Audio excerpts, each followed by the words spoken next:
the workers who have called this boycott today that we support them in their demand for $15 an hour. We have a number of folks who are going to speak in support of these workers today, and our MC is Michael Ramos from the Church Council of Greater Seattle. Please give it up for Michael. I know everyone's up there. Welcome everyone. Let's hear it for the workers who are standing forward courageously for $15.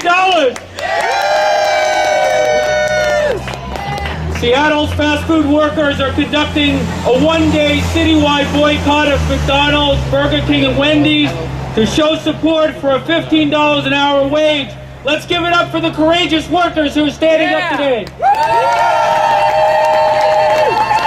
Workers and community supporters are leading boycott lines at stores across Seattle, reaching out to customers to make sure that the boycott is as successful as possible. And look at the numbers here today, and in West Seattle and other parts of Seattle standing forward, supporting the boycott, and all the people, the citizens of Seattle, supporting this boycott, and not supporting McGreed, but supporting $15 an hour, the dignity of each working person in Seattle. Let's hear it, give it up.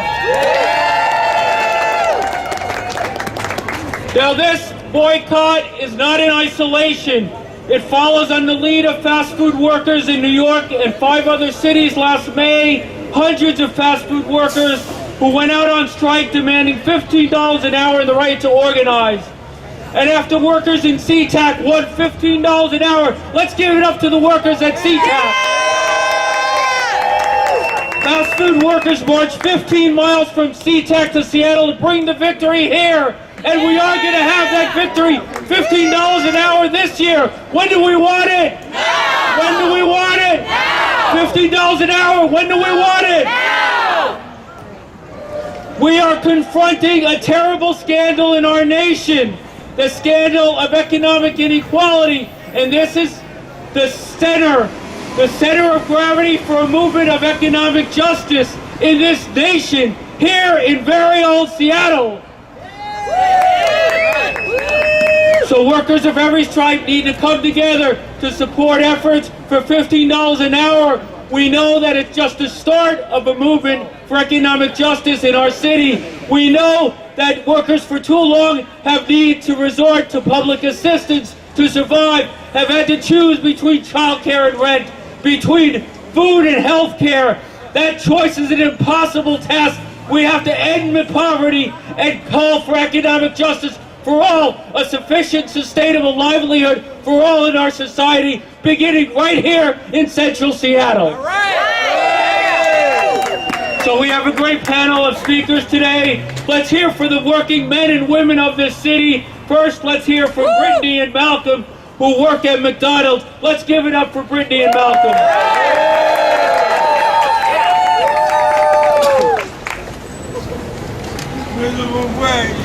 Pardon me, guys. I usually don't speak in front of this many people, but my name is Malcolm Cooper Suggs, and I work at this McDonald's, the one that we are right outside of, located on 3rd and Pine. Yeah, but I am a minimum wage worker. My problem is, I want time to be able to go to school, but with these low wages, I have to work full-time at 2 jobs, which doesn't allow me any time to go to school. If I'm fighting for $15 an hour, because if we raise the minimum wage to $15, I will be able to work less and have time to do things like go to school and other things that are important to me. And it's not just me, it's all the fast food workers in Seattle. We will all have time to do things that are important to us, because people just see us as lowly fast food workers, but we're not. We're people, and we should not be defined by our jobs. That's right.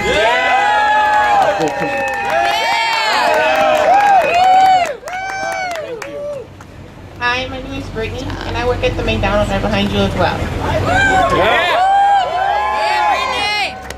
I'm 23 years old. I'm sorry, I'm so nervous now. I'm boycotting today because I want a real wage of $15. To me, $15 will be able to attend the basic necessity of housing, toiletries, and transportation. These are the basic necessities that I should not have to worry about. That's right. You might wonder, why didn't she just go to school and get an education? Well, I do have an education. I have an associate's degree in medical building and coding, but they rather have me not work because I have no experience in that field. So I work here at McDonald's. Don't get me wrong, I love all my workers. I love all of my customers. I love my atmosphere. I just don't like the minimum wage that they're paying me. So I want to say thank you guys for coming out and supporting. I hope this really, really happens because we really do need it. We really need to step forward and get everybody involved because if we keep quiet, nothing will happen. In the dark. So please support. Supersize our checks. Good job. All right, who's here going to stand with Brittany and Malcolm? All right. We all need to show solidarity with each other, with the men and women who are working and want to earn $15 an hour and more a living wage in Seattle. Next, we're going to hear from Ames Reinhold from Metropolitan Market. Let's give it up for Ames. Good afternoon, my brothers and sisters, in this war on wage oppression. My name is Ames Reinhold. I'm a union steward with UFCW 21. All right, I want to tell you why the $15 an hour is important to me. Where I work, we are lucky to have a union and a contract, but minimum wage is the industry standard for our grocery union too. That's where they start out. My co-workers too are struggling to get enough hours to meet their ends meet. And it takes 6 to 10 years to get up to $15 an hour, which is an absolute crime. People think $15 an hour is a lot of money. It basically works out to $25,000 a year before taxes, and that's if you get a 40-hour work week, which, as we all know, that our employers can play with that as much as they want. Some people say that these are low-skilled jobs. I beg to differ. I am a trained professional chef, and I make a lot of money for my company due to my knowledge and expertise. I've ran my own restaurant, and I know how that works too. So the training that you guys all do to make people happy with the food we eat every day is very important to us. My co-workers and I love our jobs. We love helping our customers. Customer service is so important to us. But we shouldn't be working and still living in poverty. We aren't asking to get rich. We just want to have enough wages to pay our bills, feed our kids, and take care of what we have to take care of to make this world a better place. But we don't have enough for the basics.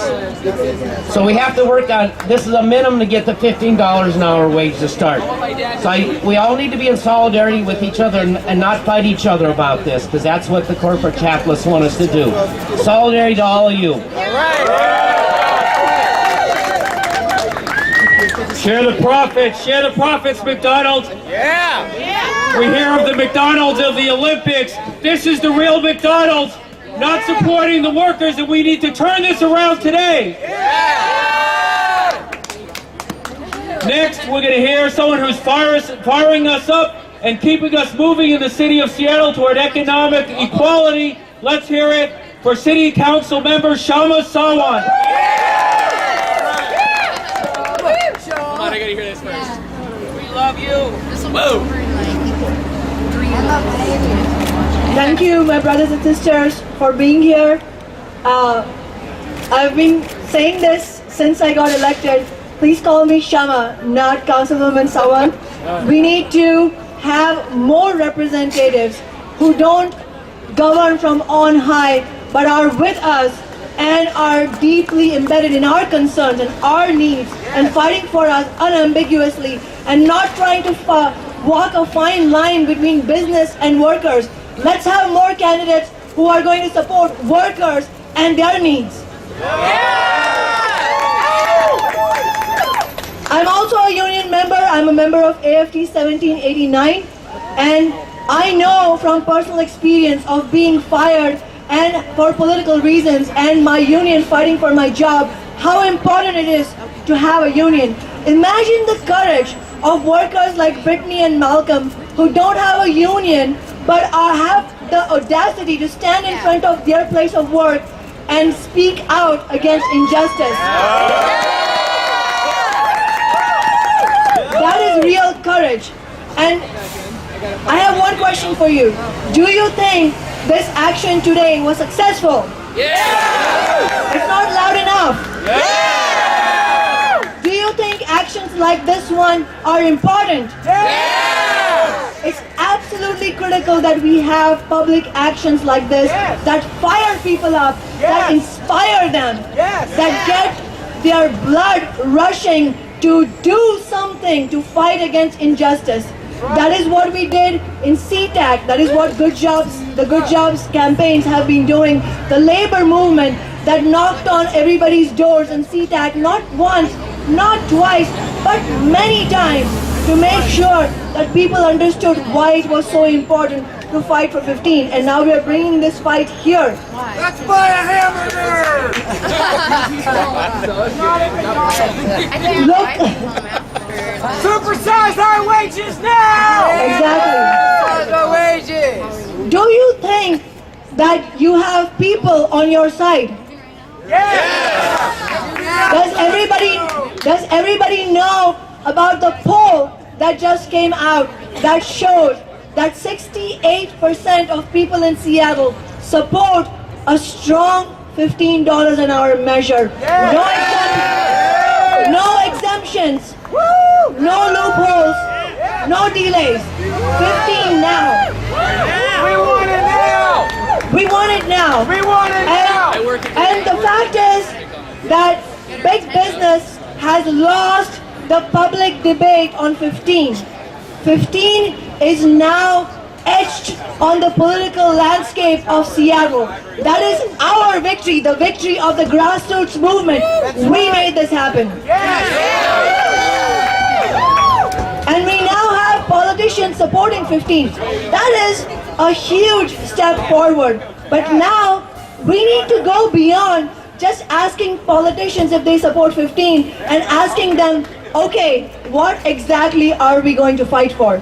Are you going to make sure that the $15 an hour that we get at the end of the year is going to be a 15 in substance? Or are you going to allow business to carve out exemption after exemption so that tens of thousands of workers are denied $15 an hour? My sisters and brothers, it's our task to keep the fire burning, to keep the pressure on. We have to make sure that the public battle that big business has lost, they don't win back through all their efforts behind closed doors, where they will be lobbying for their own favorite carve-out. We have to make sure that we fight in public, bring together all those sisters and brothers who support us into the movement right here. Look at where we are now compared to last year. They were laughing at us a year ago. Look at us now. They're not laughing at us anymore. They're not laughing at us, but we haven't won the battle yet. We need to fight and keep fighting. And we need to demand all the public officials who are saying they support 15, ask them, what do you exactly support? Are you going to make sure that there are no delays, no phase-ins? We have been phased into poverty. No more phase-ins. We need 15 now.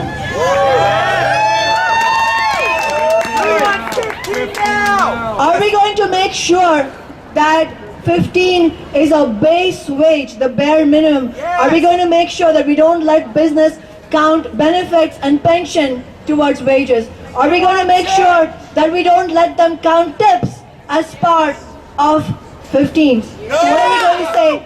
No total compensation, no tip penalty, 15 is a base wage. And we need to make sure that no workers are excluded. It is not a new tactic. Big business will use small business as a football to say, you know what, if you want 15, you're going to destroy small businesses. It's our task to go out into the neighborhoods and tell people small businesses and small non-profits should be protected, but not on the backs of working people. That's right! Big business should be taxed. They've been getting a free ride for decades. Look at the handout to Boeing. It's time that we fought back and we stood together. Tell the small businesses, stand with us, fight for a better standard of living, and fight against big business. Become part of 15 now. Become a part of good jobs. Let's keep fighting. Let's join the action on March 15th and May 1st, and let's win this. We want change. We want it now. We want change. When do we want it? Now. $15 an hour. When do we want it? Now. Thank you, Shama. Thank you for your leadership in our movement for economic justice. Underneath it all is the dignity of the working man and woman. We can tell the corporate leaders and the governmental leaders that they should stop and join the winning side of the struggle for $15 an hour now. Yes. Yeah. Our next speaker is Estuardo Mejia from Casa Latina. Let's give it up for Estuardo. All right.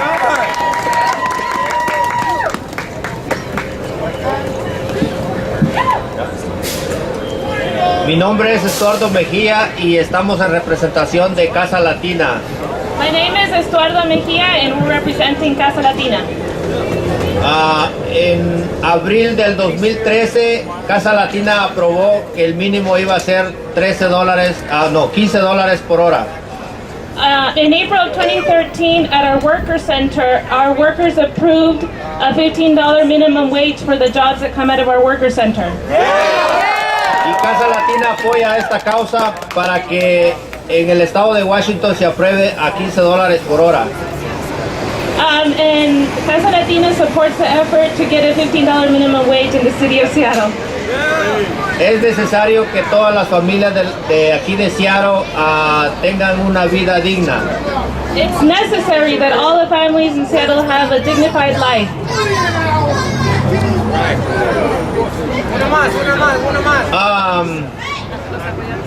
Estamos apoyando, Casa Latina los apoyamos a todos.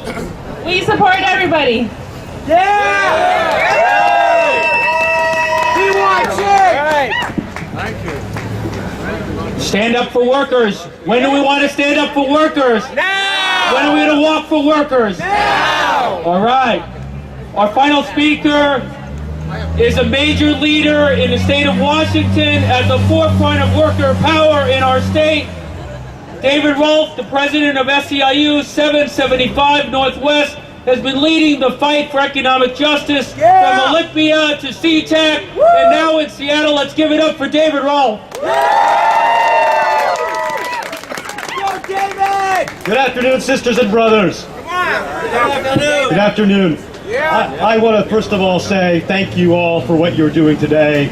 Your courage and fortitude in standing up to one of the world's largest and most profitable corporations is a real example of what leadership looks like. The ugly truth is that in our nation, we have seen a 40-year pay freeze for the bottom 90% of income earners. We've seen a 40-year pay cut for the bottom 50% of income earners. We haven't seen one net new job added since the return of the millennium.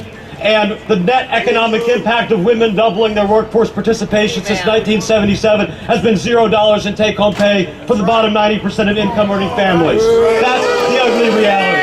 Now, this is not happening because our GDP is shrinking. It's not happening because the stock market has crashed. It's not happening because corporate profits are down. It's not happening because CEOs are living in cardboard boxes begging for change. It's happened despite the fact that we have the richest nation on earth in history, despite the fact we've created more wealth in the last 30 years in this country than was created in all of human history before that, despite the fact that we have never seen higher capital market prices, we've never seen a larger GDP, we've never seen a bigger economy, we've never seen a better educated workforce, we've never seen a more productive workforce. The problem is not an absence of wealth, it's a problem of the way wealth is being distributed. The number one culprit for the impoverishment of work in this country are companies like McDonald's and Burger King and Wendy's and the pizza chains and Target and Walmart and this whole economy that has discovered that it's awfully nice to be the CEO or the shareholder with a $10 million a year salary or $100 billion paid out to dividends since the end of the recession for the employers of low-wage workers. But the way they do it is by directly assaulting the living standards of most Americans. In the depth of the recession in 2009, a shockingly high 24% of all jobs in our economy were low-wage jobs. But if current growth rates continue by 2020, it will be 48% of all jobs that will be low-wage jobs. America is becoming a low-wage nation, even as we become the wealthiest nation we have ever been and the world's largest economy. This is why this fight is so important. This is why this fight is a fight for the history books. It is why it is one of the moral callings of our time to stand up for workers and once again restore shared prosperity in this country. 100 years from now, sisters and brothers, there won't be many of today's labor leaders whose names are remembered. There won't be many council members or mayors or congresspeople or U.S. senators whose names are remembered 100 years from now. What will be remembered 100 years from now is whether a handful of courageous souls in the upper left corner of this country took a stand for the American dream, took a stand for the middle class, and when Seattle goes down as the Selma or the Montgomery of the movement against income inequality, that is what our contribution will be in our generation for fights like today's fight. Thank you very much. Keep up the fight. Keep doing what you're doing. Solidarity forever.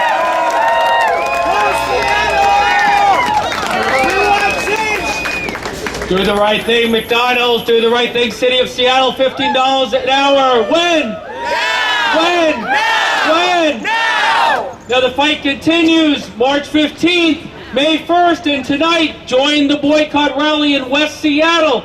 This walk continues. The struggle continues when we stand together as brothers and sisters, fighting for the dignity of each man and woman and each child in our city, so that all benefit. When the economy thrives, each person thrives. We have to confront the inequality in our midst. We have to begin with the struggle before us today. We know that higher wages are good for our economy. We know when $15 an hour goes into effect, we will all benefit in our society, and we all need to stand together in solidarity with one another to become one city, one community, fighting for dignity and justice for all people. I want to thank everyone who is here today, all of you who are walking, all of you who are standing in solidarity, all of you who have called for this boycott to take place today, and all of you courageous workers who have stood forward, stepping out of your places of employment, taking great risk for justice, and calling for the boycott, and stepping out and walking the walk with all of us today. Let's keep up the fight for justice. Let's stand for dignity for all people. Let's confront economic inequality. $15 an hour is the beginning. And when does it begin? Now! When does it begin? Now! When does it begin? Now! Let's keep on the struggle.